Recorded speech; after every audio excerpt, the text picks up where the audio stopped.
Ta-na-na-na-na. Mhm. Tu m'emmènes.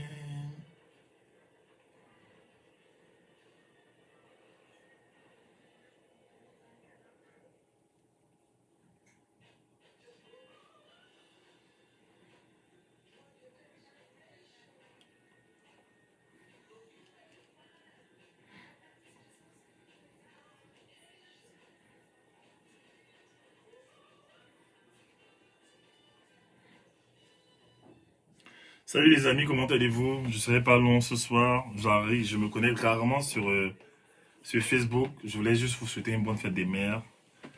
I was just passing by, ok? Bonne fête des mères. Vous les femmes, nous avons besoin de vous. Vous êtes nos tatas. Vous êtes nos tatas, vous êtes nos mamans, vous êtes nos femmes, vous êtes tout.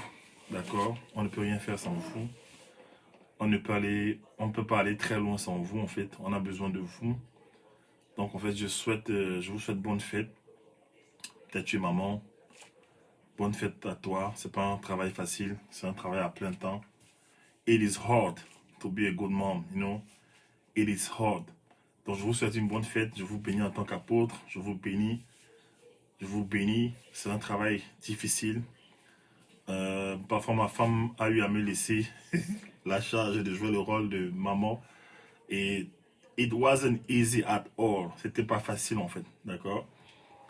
On a l'habitude d'être focalisé sur nos visions. Là, on fait ce qu'on a à faire. On travaille dans la destinée. Mais parfois, lorsqu'il faut s'occuper de l'enfant, jouer le papa, maman, faire à manger, faire tout ça, tu te rends compte que c'est pas évident en fait. Et on a tendance à prendre à la légère le rôle des mamans. Mais c'est pas à prendre à la légère en fait. La femme et le sexe est faible, la Bible le dit. Donc il faut célébrer la femme. Donc je vous célèbre, vous les femmes, les mamans, je vous célèbre. Je vous bénis, d'accord? Que Dieu vous accorde la grâce de continuer à jouer ce rôle-là avec excellence, avec dignité, avec force, et que vous soyez un exemple pour vos enfants, pour vos maris, d'accord? Et toi qui n'es pas encore marié, qui n'es pas encore maman, ben, je prie déjà que cette grâce-là te connecte à ta vie, d'être une bonne maman, d'être une maman qui arrive malgré tout à aussi à vivre ses projets sur la terre, d'accord? Pendant que je parle comme ça, j'ai envie de... C'est improvisé, hein, mais pendant que je parle, en fait, j'ai un sujet qui me vient comme ça à cœur. C'est de vous dire, vous les femmes, alors qu'on fête votre... Alors que c'est aujourd'hui qu'on vous célèbre, n'abandonnez pas vos rêves, d'accord? Yeah, the bearded coach. N'abandonnez pas vos rêves à cause du mariage. Pardon, d'accord? Thank you so much. N'abandonnez pas vos rêves à cause du mariage. Do not give up your dream because of marriage. Please, keep on pursuing your dream.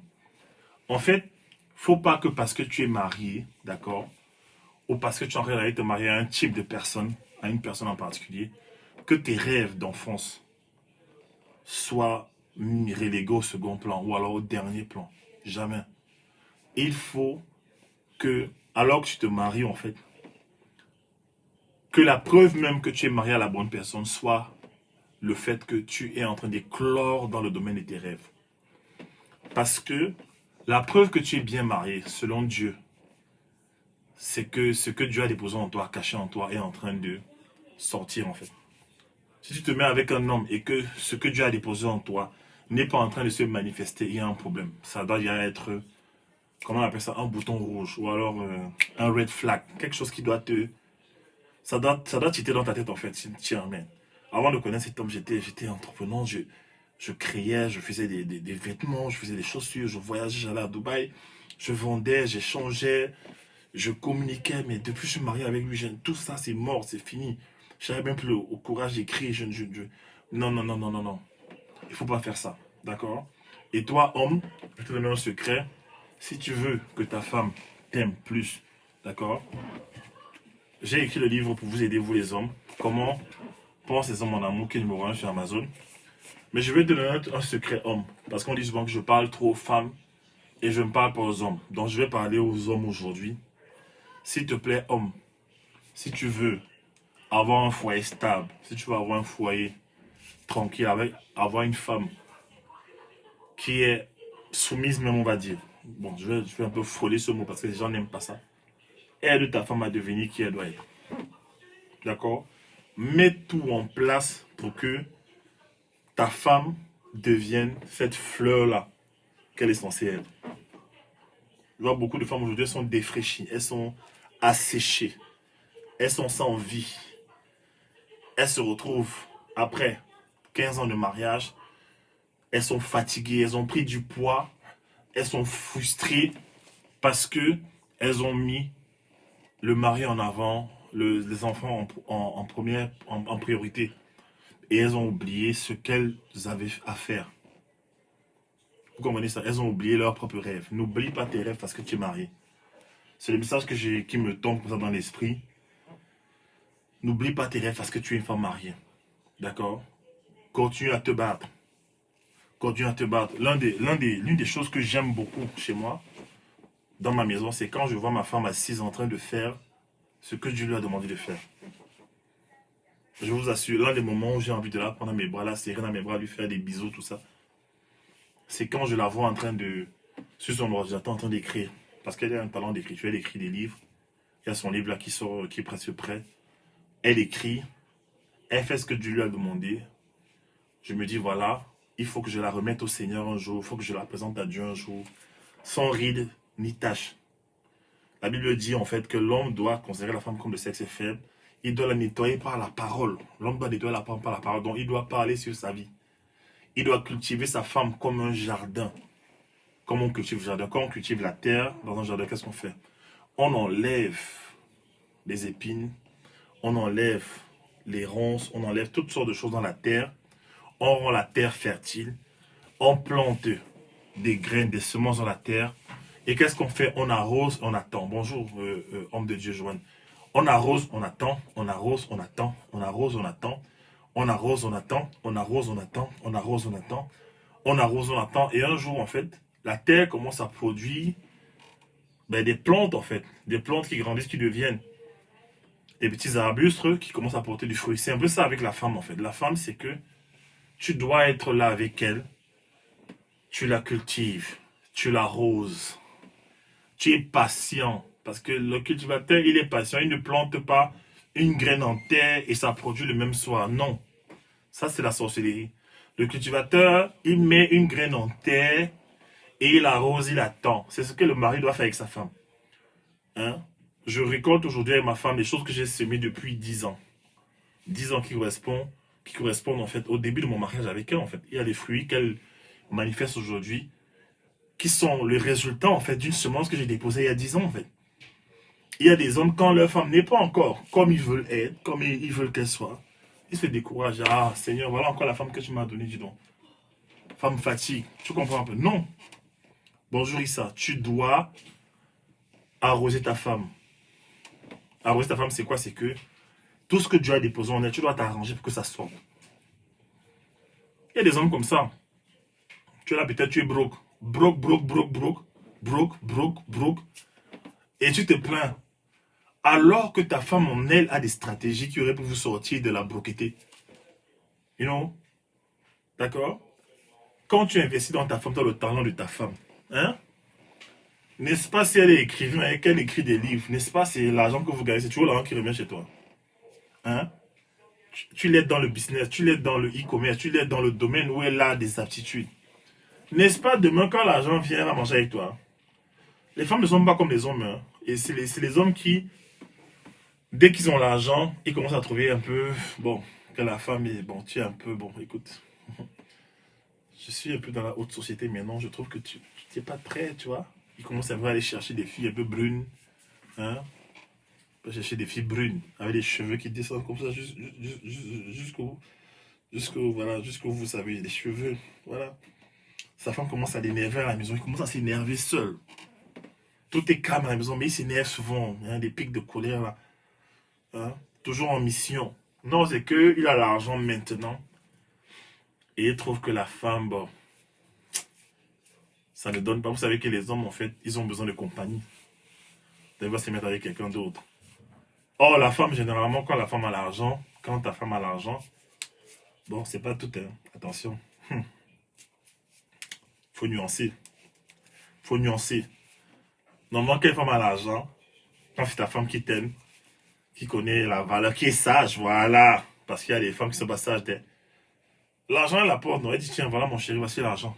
Bonjour Paola. Vous comprenez ça? Et donc, en fait, arrosez vos femmes. Arrosez vos femmes. Il y a des saisons, ta femme va t'énerver. Elle va t'énerver, tu ne vas pas la comprendre. Mais arrose-la. Arrose-la, tu ne sais pas. Il y a des moments, tu vas la regarder, là, tu vas dire que mince, c'est même quoi? Seigneur, mais arrose-la.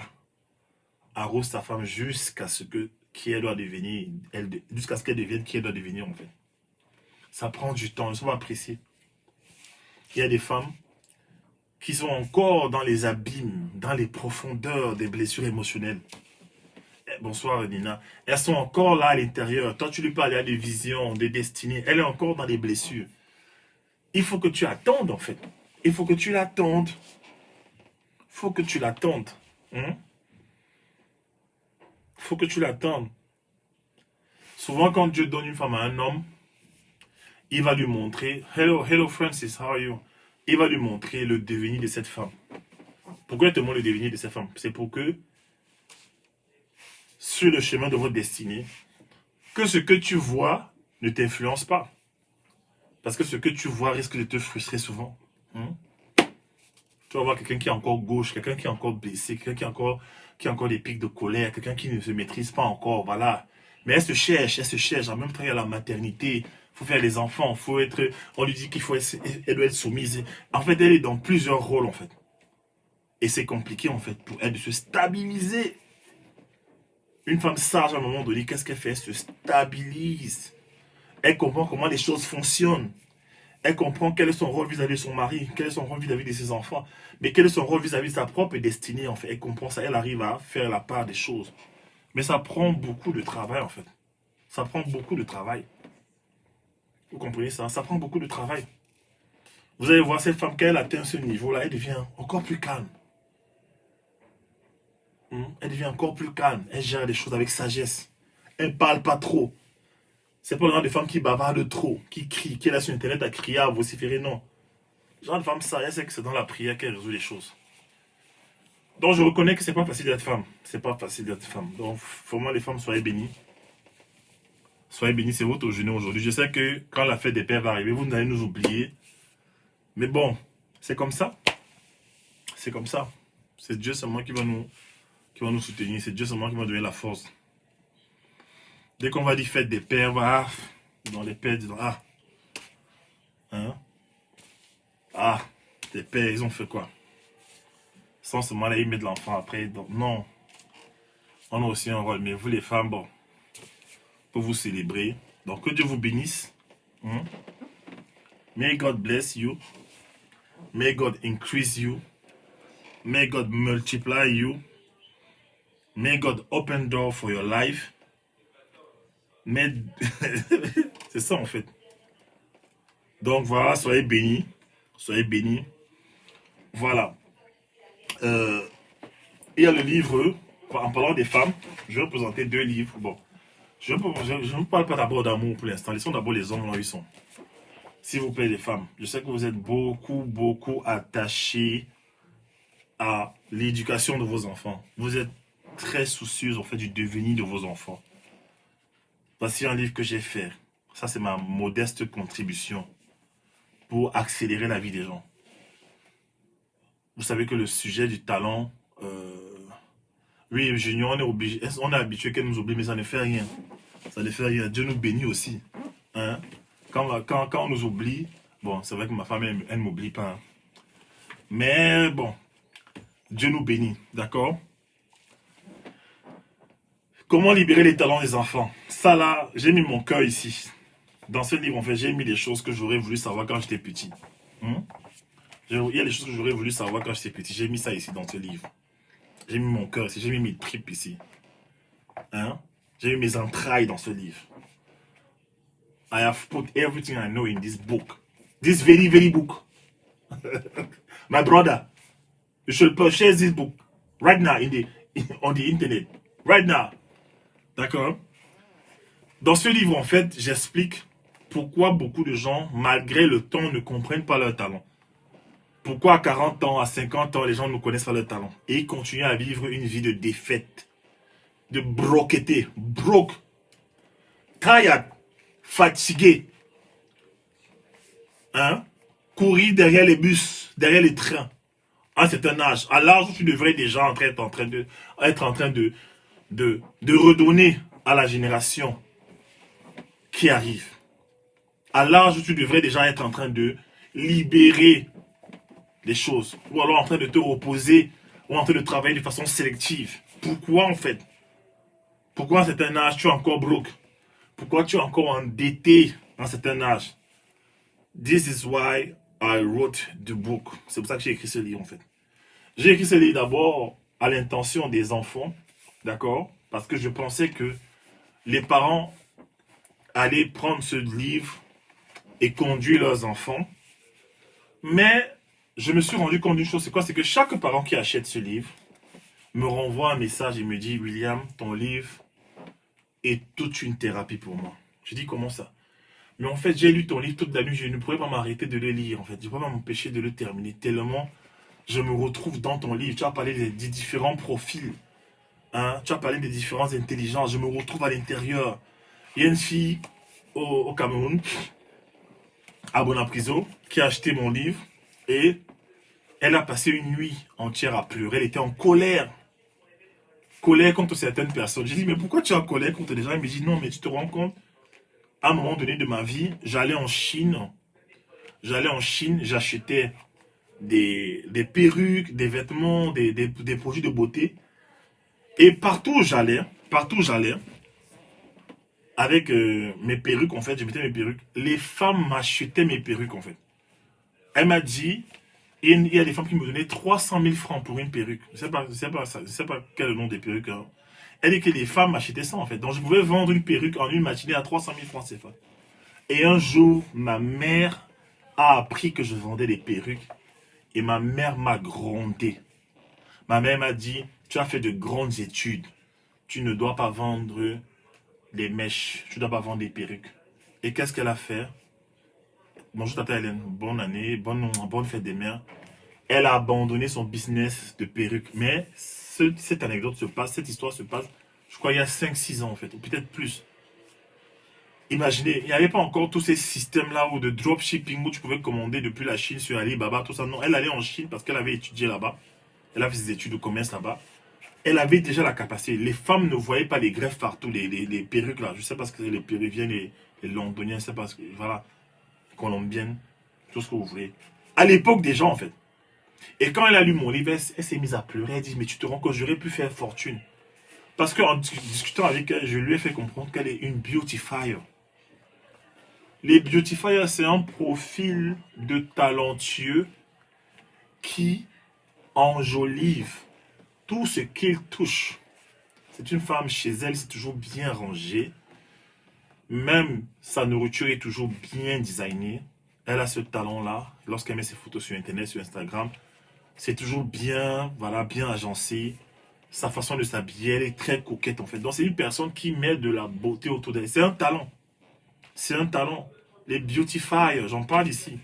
Vous comprenez ça? Et elle a lu le livre et dit, oh mon Dieu, si j'avais su en fait. Elle dit, j'ai perdu beaucoup d'argent. Je lui ai dit, ma soeur, vraiment désolé. Ben, je vais faire comment? Je vais faire comment? Hein? Un autre élément qu'elle a relevé dans le livre, en fait, c'est quand je parlais de... Quand je parle de... Bon, je vous donne juste un détail. Le reste, vous allez acheter le livre. Quand je parle de la mentalité coloniale, en fait, d'accord? Voilà, voici Gertrude Ambassa qui est beautifier. Voilà, et je témoigne, en fait, c'est ma talentueuse. Beautifier, tout ce qu'elle touche, c'est la beauté. Elle rend les choses stylées, voilà. En fait, dans ce livre, en fait, elle est tombée sur un passage où je parle de la mentalité euh, colonialiste, en fait, qui pénalise les gens. Je vais vous lire ça, en fait. Quand je parle de différentes raisons pour lesquelles les gens découvrent leur talent. Une mentalité de fonctionnariat, du fonctionnariat hérité du colonialisme. Ça, c'est une cause, voilà, pour lesquelles... Voilà, Agathe aussi, c'est une beautifier. Voilà, Agathe, tu confirmes. C'est une femme qui aime tout ce qu'elle fait, aimer la beauté. Que ce soit la nourriture. Et les gens là, les gens qui sont les beautifiers, ils ont une panoplie de talents, en fait. C'est-à-dire qu'ils s'habillent très bien. D'abord, ce sont des personnes qui sont belles. J'ai remarqué ça. Elles sont belles, Un. Deuxièmement, ces personnes s'habillent très bien. Troisièmement, leur maison est toujours bien rangée. Quatrièmement, ils aiment travailler l'image des gens. Ils aiment rendre les gens plus harmonieux. Ils aiment harmoniser les couleurs sur les gens, en fait. Ils n'aiment pas les gens qui s'habillent mal. Voilà. C'est comme ça qu'ils sont. Et souvent, leur talent, c'est comme une maison remplie de différents talents qui concernent la beauté. Ils vont s'intéresser au make-up, au design, à l'architecture, au cocooning, ils vont s'intéresser à la nourriture. En fait, tout ce qui est beau, tout ce qui est artistique, en fait, Dieu leur a donné ça. C'est un packaging que Dieu leur a donné, en fait. Écoutez bien, j'avance. Donc, en fait, elle est tombée sur cette partie-là, c'est la page 17, pour ceux qui ont ce livre. J'ai dit, l'ancienne mentalité issue de la colonisation voulait que réussir sa vie soit directement connectée à son niveau d'études. Les parents recommandaient donc à leurs enfants d'aller à l'école, d'avoir de gros diplômes et d'avoir un bon travail dans la fonction publique. Voilà. Bonsoir, Wata. Aujourd'hui, cette mentalité perdure. Lorsque tu as un métier qui n'est ni attaché à un costume ni à un bureau climatisé, beaucoup de parents pensent que tu as raté ta vie. Je me souviens qu'à un moment donné, lorsque j'avais terminé mes études, ma mère s'étonnait du fait que je fasse de la photographie. Elle savait que cela me passionnait, bien sûr, mais elle se demandait pourquoi, avec tous mes diplômes, je devenais photographe dans les mariages. Son rêve était que je travaille dans une grosse entreprise française au centre commercial de la Défense. Elle avait cette mentalité-là. C'est pas de sa faute, c'est ma maman chérie, c'est ma maman chérie. Voilà, si elle était là, j'avais lu c'était bonne fête des mères. Elle est partie cette année, Dieu l'a repris. Et en fait, je vous raconte une autre anecdote. Lors d'un de mes voyages, il y a ma tata qui est ici là, ma tante qui est ici là, qui est ici ma maman. Elle va comprendre cette histoire. Tata, je te dédie cette histoire. Tata Hélène, tu es là. C'est toi, Toufik. Je crois que tu as lu ça dans le livre. D'accord? Je vous raconte une autre anecdote. Lors d'un de mes voyages au Cameroun, il y a plusieurs années, je discutais avec un de mes oncles au domicile d'une de mes tantes, dont Tata, qui est là. Après les salutations, il m'a demandé ce que je faisais comme travail en France. Je lui ai répondu que je faisais de la photographie. Il n'avait pas l'air très convaincu, ni très enthousiaste par cette nouvelle. Plus tard, quand je suis parti, il a dit à ma tante, avec tout ce que William a fait comme étude, c'est la photo qu'il est seulement parti faire. J'ai compris qu'en fait, il s'agissait d'une question de mentalité. Je lui en veux pas. Les gens pensent que le diplôme, c'est la vie, la réussite. Pourtant, c'est le talent qui fait la réussite et la prospérité d'un homme. Je ne suis pas en train de tirer sur les diplômes. Les diplômes, c'est très important. J'encourage, en fait. D'accord? Mais c'est le talent qui fait la réussite. D'accord? Les personnes les plus riches aujourd'hui sont celles qui ont compris et exploité leur talent. Warren Buffett avait un talent pour les chiffres. Il avait une capacité analytique très poussée et une intuition très développée. Alors, il a pu investir. Aujourd'hui, c'est un mania de la bourse. Jeff Bezos, le fondateur d'Amazon, n'est pas en reste. Steve Jobs, co-créateur d'Apple, avait pour passion le marketing et le design. Surtout Steve Jobs, en fait, on dit que lorsqu'il marchait dans les rues de Cupertino aux États-Unis, devant les enseignes des magasins, les vitrines des magasins, en fait, il était attiré par une seule chose, il était attiré par les appareils électroniques et par leur forme. Écoutez bien, le talent laisse des traces. Talent, leave, tracks. C'est-à-dire, ça laisse des traces, en fait. D'accord? En fait, comment on dit ça? Il était intéressé, il était passionné par tout ce qui était appareil électronique. Mais la forme, c'est-à-dire que quand un appareil était moche, il cherchait toujours à l'améliorer. C'est pourquoi aujourd'hui, on a les iMac, les iPad, les Apple, tout ça, on a les iWatch.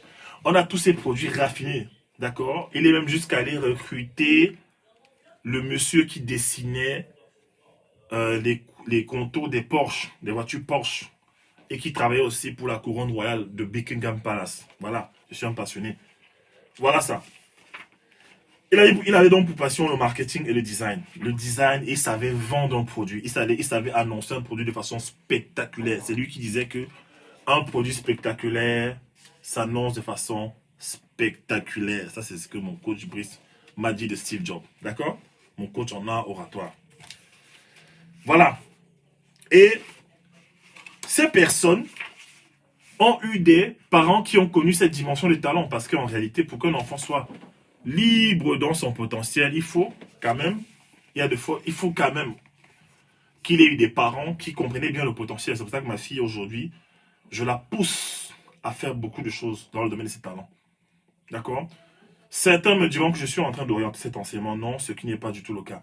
Mais souvenez-vous aussi que les familles riches, très riches, les familles très riches qu'on vous connaissez dans le monde entier, connaissent ce principe. D'accord? Ils ont compris que l'argent vient de la transformation du talent en service et en produit. Ils savent très bien ça, ils connaissent bien la puissance du don qui est en nous. C'est ça. Euh, ils savent que l'argent vient de la transformation des talents en produits et services pour le plus grand nombre. Mais lorsque tu es seulement cantonné à tes études, ou que toi, père ou mère, tu forces tes enfants à faire seulement des études sans regarder les talents, il y a de fortes chances qu'ils se retrouvent en train de faire des filières qu'ils n'aiment pas et pour lesquelles ils ne sont pas naturellement équipés. Finalement, ça va conduire à une vie de frustration parce qu'ils ne sont pas dans leur couloir. On a beaucoup de gens, vous connaissez autour de vous, beaucoup de gens qui sont frustrés même dans leur mariage. C'est pas un problème de finance, c'est pas un problème d'adultère, c'est pas un problème d'addiction, non, c'est juste que, gars, tu as un conjoint là qui est dans un boulot qu'il déteste. Et cette énergie négative empruntée dans le boulot, dans ce milieu-là, ça commence à déteindre sur l'autre, en fait. Hein, ça commence à impacter la famille. La personne est toujours fâchée, frustrée. Voilà. Donc, lorsque les parents sont sages et cultivés, très cultivés, en fait, dans le domaine du potentiel, ils comprennent l'importance des talents. C'est pourquoi ma femme et moi avons insisté pour connaître les talents de notre fille.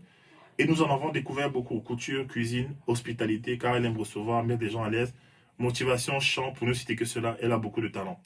Vous comprenez ça? Hein? So, get this book. Get this book. ASAP. As soon as possible. Get it. Ok? Achète-le, il est sur Amazon. Ça va changer ta vie d'abord, toi, parent. Ça va changer la vie de tes enfants. Moi, je ne voudrais pas qu'à l'âge de 21 ans, que ton fils se mette encore à aller chercher des jobs pour payer ses études. C'est ce qui se passe dans nos communautés. À l'âge où l'enfant doit se concentrer sur ses études, il est en train d'aller chercher un CDI, un travail quelque part, pour payer encore lui-même ses propres études. Or, tu peux déjà le dévancer. Tu peux la dévancer. Comme on dit, on dévance l'aurore. Tu peux dévancer l'avenir. Tu peux programmer déjà. Tu connectes ton enfant à ses talents. Tu montres à l'enfant comment découvrir ses talents. J'explique beaucoup de stratégies ici là. Tu lui montres comment découvrir ses talents. Tu lui montres comment les développer. Tu apprends à ton enfant à maximiser cela. Et qu'est-ce qui va se passer? Un jour, ton enfant aura 15 ans qui sera déjà émérite dans un domaine. Ton enfant aura 15 ans qui sera déjà un superstar dans un domaine. Ton enfant aura 15 ans qui sera déjà, je ne sais pas, un orateur de puissance. Un orateur qui touche les cœurs, qui transforme des vies en fait. À l'âge de 15 ans, c'est possible. Ce que les autres font, nous, on peut le faire en fait, d'accord? Dans ce livre, j'ai mis des choses que j'aurais voulu savoir étant petit. À un moment donné aussi, je parle de comment protéger les talents des enfants. Je parle du subconscient du cerveau. C'est très important, d'accord? Les parents qui lisent ce livre, bah, écoute. Donc voilà. Le deuxième livre, exactement, il faut que nous soyons attentifs aux talents. Oui, il faut être attentif. C'est pas qu'à l'âge de quand ton enfant aura 21 ans, tu es là, tu commences encore à souffrir. Tu veux l'envoyer aux États-Unis, c'est compliqué, les tuitions, c'est cher. Non. Si ton enfant a 15 ans, il commence à gagner de l'argent, 18 ans, il gagne de l'argent, il est libre financièrement, ben vous allez bénir là. Regardez aujourd'hui Joel Embiid. Joel Embiid. Voilà, il a découvert ses talents tôt, il est allé aux États-Unis, il est multimillionnaire, sa famille est bénie. Regardez tous ces jeunes-là en fait. Tous ces gens qui sont des prodiges dans un domaine. Ce n'est pas qu'ils sont supérieurs aux gens, c'est que sur le chemin de leur destinée, on a trouvé un talent, ils se sont retrouvés dans le bon environnement. Je parle de l'environnement dans ce livre. L'environnement qui doit être propice à l'éclosion d'un talent. Il y a des gens qui naissent dans des endroits où le talent ne va jamais exploser. Ils sont confinés dans des endroits où le talent ne va jamais... Il y a des endroits où tu dois partir. Il y a des endroits desquels tu dois partir. Il y a des quartiers desquels tu dois fuir. Si tu veux que ton enfant libère son potentiel. D'accord? Les familles, par exemple, dysfonctionnelles, où il y a seulement des pots de banane, c'est trop de rancune. Les familles, il y a toujours la guerre. Les oncles se détestent, les tantes se détestent. Tout le monde, c'est la guerre, c'est les insultes, c'est les intrigues. L'enfant est en mode survival. Il survit. Il navigue, il survit. Il ne sait pas comment faire, il survit. Il survit, il survit. Il n'a pas le temps de se concentrer sur ses talents, en fait. Il n'a pas le temps de se concentrer sur ses talents. Il a le temps seulement de survivre. Il veut sortir du drame. C'est trop de drame dans sa vie. No more drama. He doesn't want drama. Il ne veut plus le drame. Et alors, qu'est-ce qu'il va faire? Il va essayer de s'échapper. C'est le jour où il s'échappe, en fait, qu'il va tomber sur un objet, qui va se souvenir, alors qu'il sera au repos, peut-être d'une guitare qu'il aimait. Et c'est en travaillant sur cette guitare-là, loin de l'environnement chaotique, que le talent va commencer à éclore. C'est pour ça qu'il y a des gens, vous les voyez à 40 ans, ils sont pauvres. Pauvres. Il fait tous les efforts pour y être pauvre. Pourquoi? Il n'a pas découvert ce talent. D'accord? J'ai regardé dernièrement l'histoire de Richard Bonnat, qui, il racontait comment son père le fouettait, en fait, pour qu'il arrête d'aller jouer, en fait, dans les cabarets. Il était petit, il allait jouer dans les cabarets. Hein, c'est Sandolo, c'est Sandolo, c'est Sandolo, c'est Sandolo. Et... ah, il aimait ça. Na, na, na, na, na, na, na. Non, non, non, non. Il aimait ça. Et les parents, c'était, non, tu dois faire des grosses études. Tu dois faire des grosses études. Tu dois travailler dans le bureau. Il a dit que ça, c'est pas, that wasn't for me, man. That's not me, man. C'est pas moi, en fait. That's not me, c'est pas moi. C'est pas, m'intéresse pas, en fait. Combien d'enfants peuvent dire aux parents que ça les intéresse, ça? D'accord? Et il dit que son père le fouettait. Son père le fouettait. Il dit que c'est la totale injustice. Son père l'avait fouetté. Il avait amené au commissariat. On a fouetté ses plans de pied. Ses plans de pied ont commencé à gonfler comme, je sais pas, c'était... Et il rentre à la maison avec les pieds gonflés. Son père se dit que bon, this time, he has understood. This time, mon enfant a compris. Il ne va plus faire des désordres. Son père va dormir. Vers 2 heures du matin ou c'est vers 1 heure du matin, on vient appeler Richard Bonnat. Ses amis l'appellent pour aller jouer dans un cabaret. Avec les pieds gonflés. Le gars s'élève, kounya, kounya, kounya, kounya, kounya, kounya. Il s'en va jouer dans un cabaret. Il rentre à 4 heures du matin. À 4 heures du matin, son père l'attend devant la maison. Et il commence à pleurer dans son cœur. Mais son père, à sa grande surprise, ne lui a rien fait. Ce jour-là, dit-il, il avait compris qu'il avait gagné la bataille, en fait. C'est comme ça que son père l'a laissé. Et aujourd'hui, Richard Bonnat, c'est l'un des meilleurs musiciens camerounais que l'histoire ait connu, en fait. D'accord? Il est dans la dimension des grands et des grands de chez grands, en fait. Vous comprenez ça, hein? Le talent. Et dans sa vidéo, il expliquait justement que c'est là ton truc, c'est là, en fait. Et c'est pareil pour ma propre vie, en fait. J'ai organisé ma vie de telle façon que je vis seulement selon mes talents. Parce que je connais le monde de l'entreprise. J'ai travaillé dans les entreprises. J'ai travaillé chez Foncia. J'ai travaillé chez BizBiz. C'était une entreprise, en fait, on vendait des biens immobiliers. La première, c'était Foncia. C'est une entreprise nationale. Et la deuxième, c'était... non, c'était un groupe, voilà, un groupe immobilier. La deuxième, c'était une entreprise privée qui faisait des leads, qui vendait des maisons de luxe, en fait, à des riches, tout ça. Donc, on avait des clients saoudiens, américains, tout ça. Mais c'était pas mon truc, en fait, d'être là. En fait, je pense que tout ce que j'apprenais là-bas, c'était la relation clientèle. Quand j'ai fait le temps que j'avais à faire là-bas, je suis parti. Et c'est là que Dieu m'a dit, désormais, tu ne travailleras plus jamais pour quelqu'un. Je sais pas, je me souviens, j'avais fait ce songe-là où un grand frère de mon quartier est venu, il m'a dit, William, tu ne travailleras plus jamais pour quelqu'un. Maintenant, tu vas travailler pour toi, tu vas bâtir tes business, tu vas faire des choses. Et donc, en fait, dès lors, j'ai commencé à me concentrer sur mes talents. Et j'ai pris mes talents au sérieux. Parce que je vois souvent les gens, ils sont là, et ça c'est quand même extraordinaire. Ils te disent qu'ils sont pauvres. Hein. Tu compatis, ils te disent que c'est trop difficile, c'est dur, c'est dur, c'est dur. Un, ils ne connaissent pas leur talent. Et même quand ils connaissent, ils ne mettent pas assez d'efforts. You have to put work. Tu dois mettre des heures et des heures de travail, en fait. Je crois qu'il y a un monsieur qu'on appelle Gardwell qui parle de 10 000 heures. Tu dois faire au moins 10 000 heures sur tes talents. C'est-à-dire quoi? Tu dois travailler 4 heures. Tu dois travailler 4 heures par jour pendant 7 ans pour atteindre le sommet dans tes talents. Les gens ne font pas ça. Les gens font parfois 30 minutes par semaine. Mais qui va te payer ton expertise alors que tu ne fais que 30 minutes par semaine? Qui va te payer? Qui va te payer, en fait? Tu ne peux pas être bon. Un mec qui gratte sa guitare 4 heures par jour pendant 7 ans, il devient le meilleur au monde entier. Un mec qui écrit pendant 7 ans, 4 heures par jour, il devient excellent. En fait. Il sort du lot. Vous comprenez ça? Et après, tu peux être tenté de dire qu'il a la chance. Non, il n'a pas la chance. Retourne dans son passé. Aujourd'hui, vous voyez Beyoncé. Est-ce que vous savez que Beyoncé a fait une dépression? Elle a voulu se suicider avec ses filles. Parce que vous avez tellement travaillé, elles étaient tellement données dans la musique, elles n'arrivaient pas à percer. D'accord? Qu'est-ce qui s'est passé? C'est lorsqu'elles voulaient se décourager qu'elles sont devenues numéro 1 aux États-Unis avec leur album, je crois que c'était si je ne me trompe pas, le titre Survivor, quelque chose comme ça. Elles étaient au bout de la rupture, en fait. D'accord? Les gens souvent sont fauchés, ça ne va pas. Pourquoi? Parce qu'ils n'ont pas appris à s'asseoir dans un domaine, travailler ce domaine-là comme si ça, leur vie en dépendait. Donc tu passes du temps avec des gens, tu causes avec des gens, souvent c'est...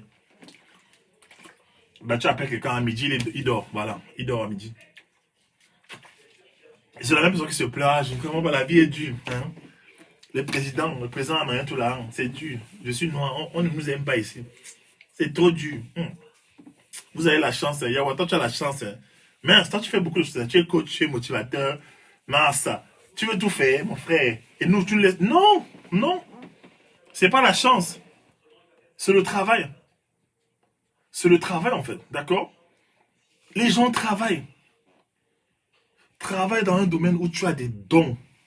Déjà, quels sont tes talents? C'est très dangereux en 2020. Écoutez bien ce que je dis. En 2020, tu ne connais pas de talent, c'est dangereux. What are you doing?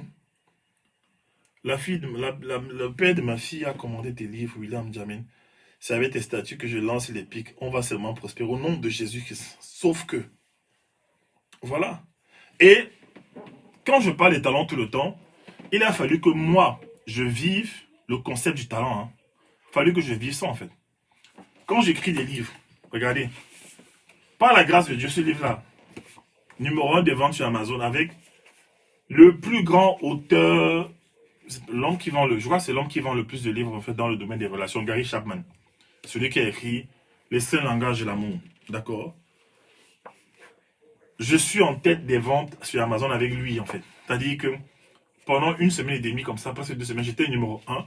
Mais il y a les matins, je me lève, je suis numéro 2, il est numéro 1. Parfois, je suis numéro 1, il est numéro 2.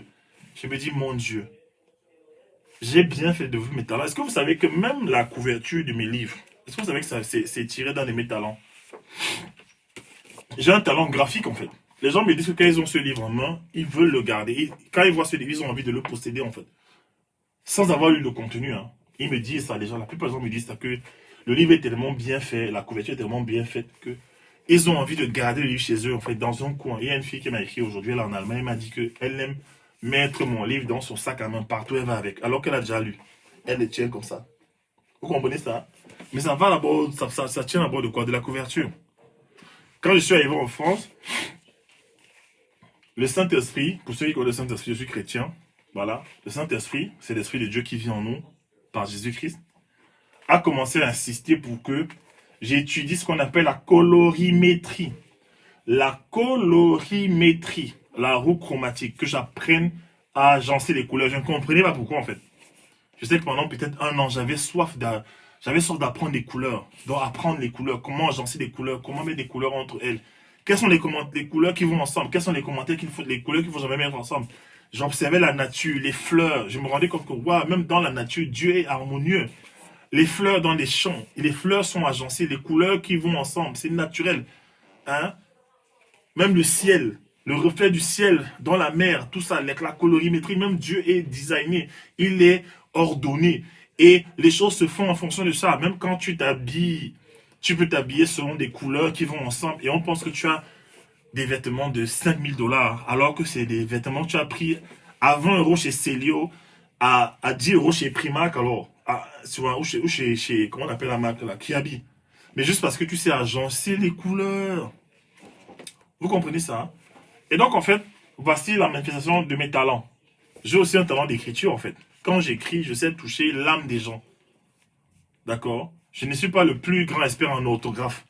Mais en fait, la plume que j'ai, Dieu m'a donné une écriture qui permet de toucher le cœur. Quand les gens lisent ce que j'écris, ça touche leur cœur, en fait. C'est les talents que j'ai découverts en chemin.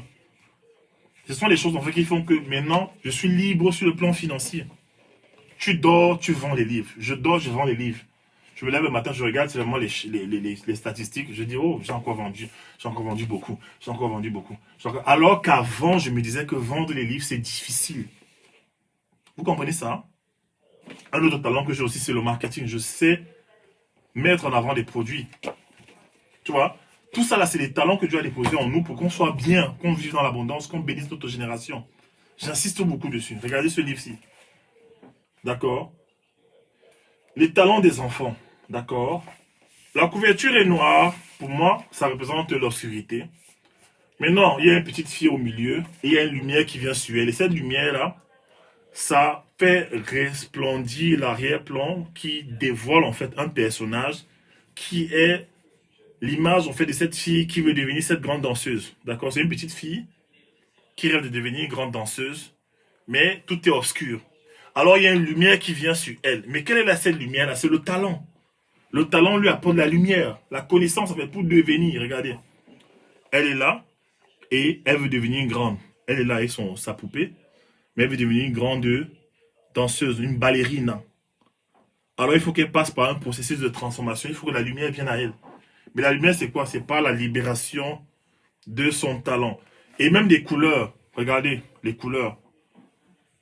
Une forme de bleu, jaune, rose en fait.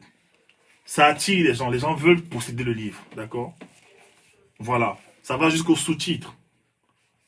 D'accord? Comment libérer les talents des enfants? C'est une astuce pour ceux qui veulent écrire des livres. Le sous-titre est aussi important que le titre. Le titre d'abord est très important. Comment libérer les talents des enfants? Ça résout un problème. Maintenant, le sous-titre aussi. Vos enfants sont les champions qui s'ignorent. Et après, je mets une petite phrase en haut. Un livre aussi utile aux adultes qui ont gardé un cœur d'enfant. Très bien, vous comprenez ça, hein? Donc voilà. Lorsque tu développes tes talents, il y a des choses. La vie, en fait, la vie ne te gère pas. Comment on dit ça? L'économie, le système, en fait, ne peut pas t'écraser. On t'écrase ici, tu sors de l'autre côté. On t'écrase de l'autre côté, tu sors là. Tu as toujours plus d'un trou dans ton sac, en fait. D'accord? Voilà ce que je voulais vous dire. Donc, bonne fête des mères. Pensez acheter ça à vos enfants. Maintenant, si vous voulez comprendre vos hommes et arrêter de faire des erreurs dans les relations, prenez ce livre. Hein? Non seulement le numéro 1 sur Amazon par la grâce de Dieu, mais les retours sont extraordinaires. Pardon. Ce que les femmes me disent de ce livre, voilà. D'accord? Très très important, très très important en fait. D'accord? Voilà. J'ai la formation des talents qui commence le 23 juin. Formation des talents, la 25e promo. Inscrivez-vous, on va à un autre niveau. En fait, je vais vous aider à découvrir votre talent.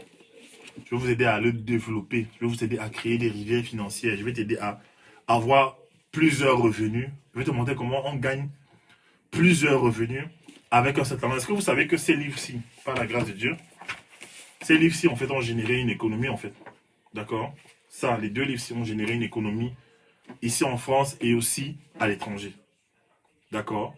Tout ce qu'il est demandé. Donc, en fait, il y a un système de distribution qui a été mis en place où il y a des gens qui vivent, qui gagnent leur vie à travers ces livres, en fait. D'accord? Tout ça, là, ça fait partie du potentiel que Dieu a déposé en chacun de nous. Tu ne peux pas passer ta vie à souffrir. En 2020, en fait, Bill Gates a dit que si tu nais pauvre, c'est pas de ta faute. Mais si tu meurs pauvre, c'est de ta faute. Je me disais, mais pourquoi il dit ça? Est-ce que c'est pas un peu prétentieux? Il peut dire ça parce qu'il est milliardaire, multimilliardaire. Mais après, j'ai compris que non, en fait, il a raison. Avec tout ce qu'on met à disposition des gens aujourd'hui, les gens qui disent, oh non, j'ai pas d'argent. Non, tu n'as pas d'argent, comment? Va chez toi, qu'est-ce que tu as chez toi? Ben, j'ai un sac Louboutin, j'ai un sac Lancel. Vends ton sac, tu vas faire des formations. Vends tes choses, vends tes trucs, tu vas faire des formations pour augmenter ton QI, pour augmenter ta capacité à gagner, en fait. D'accord? Je disais dernièrement à quelqu'un, tu te plains de l'argent, mais tu as une grosse voiture. Mais vends ta voiture. Vends ta voiture, tu achètes une petite voiture.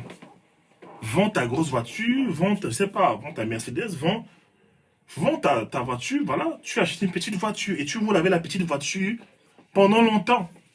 Pendant longtemps. Hein? Maintenant, quand tu auras l'argent, tu vas t'acheter une certaine voiture. Voilà, c'est comme ça qu'on fait, on est sage. Tu as une grosse voiture et tu es broke. Vends ta grosse voiture et tu achètes une petite voiture, tu t'en fous de ce qu'on va dire de toi.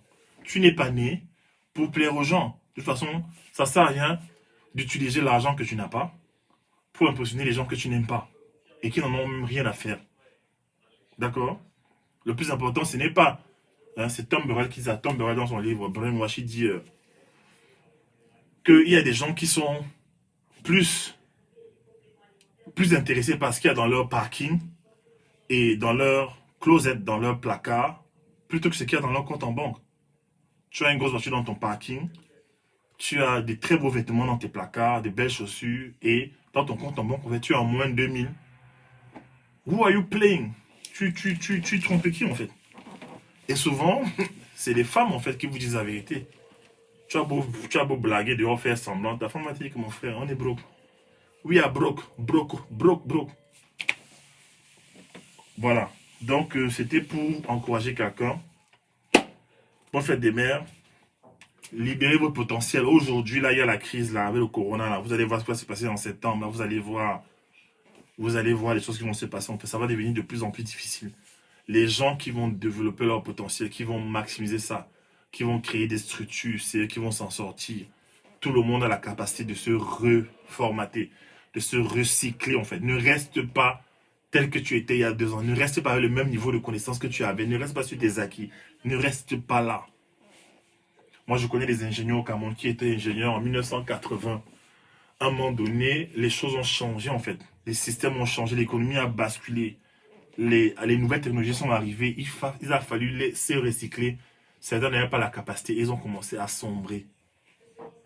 Parce que Taye Lopez a dit, un homme qui veut réussir la vie, les hommes qui réussissent, en fait, ils savent attraper les tendances. On les appelle les trends, les catch, on appelle ça les trend catchers. Trends catchers, c'est-à-dire, quand une tendance est en place, ils attrapent. Aujourd'hui, la tendance qui est en place, c'est le business en ligne. Business en ligne. Les barrières à l'entrée sont faibles. Pour créer un business en ligne, tu n'as pas besoin de capital. Tu crées même parfois une chaîne YouTube. Tu as une expertise. Tu parles de ton expertise, les gens viennent. Tu collectes leurs informations. Tu les éduques. Tu les divertis. Tu les informes. Tu les transformes. Tu les empowers. Et après, maintenant, tu fais des offres. Ils payent tes produits. Tu avances avec eux. Tout le monde est content. Voilà. Je vous encourage vivement. Avancez dans cette dimension-là. Vous allez faire de grandes choses. D'accord? Bonne fête des mères. Je ne sais pas si vous avez des questions. Je vais m'arrêter là. I have spoken a lot today. Need to rest.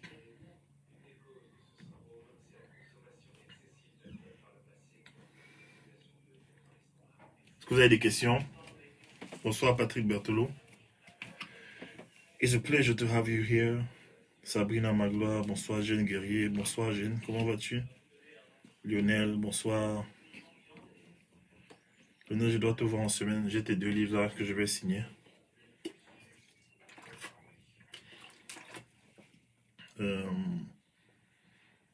Rosanna Kanga, Oct Maya, Eliane Yagom, Snella, bonsoir Snella, bonsoir Espoir, bonsoir Stella, bonsoir Erika, bonsoir ta famille, bonsoir Marie.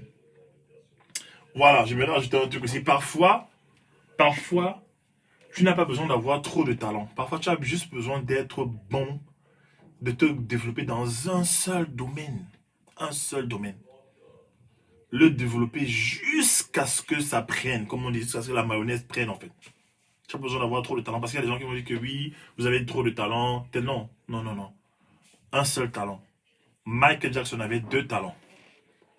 D'accord? Danseur, danser et chanter. Chanter, danser. Il faisait 8 heures d'entraînement par jour. 4 heures de chant le matin. 4 heures de danse le soir. C'est ça qu'il faisait. C'est ça qu'il a hissé. Aujourd'hui, il gagne de l'argent en même temps. Parti, quoi. Voilà.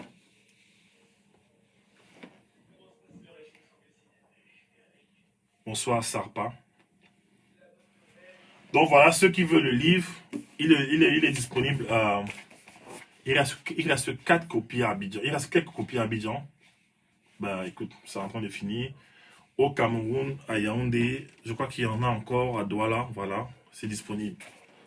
Celui-ci, il est disponible à Abidjan et au Cameroun. Celui-ci est disponible aussi à Libreville. Libreville, voilà, au Gabon. Voilà, pour ceux qui veulent acheter. Si vous voulez acheter, vous allez sur Amazon.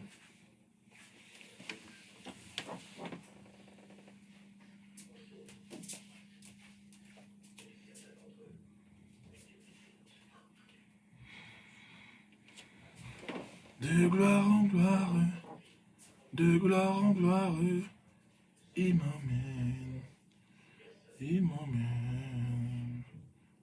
Donc si vous voulez le truc, je vous donne le lien pour Amazon. Talent des livres sur...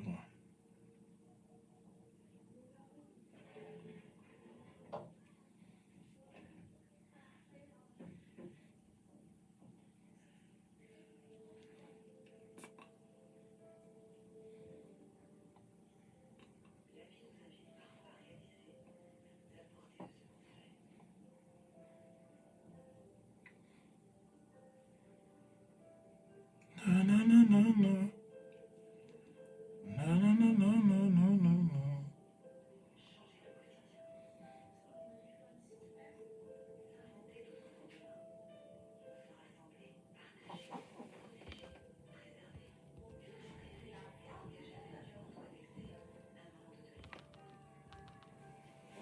All right, I'm gonna leave now.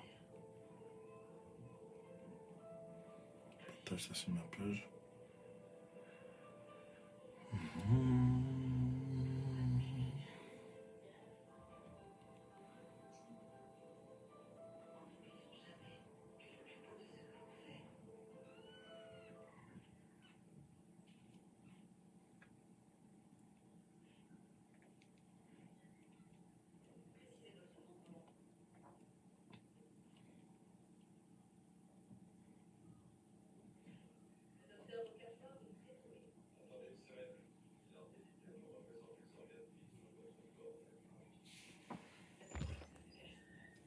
Allez, ciao.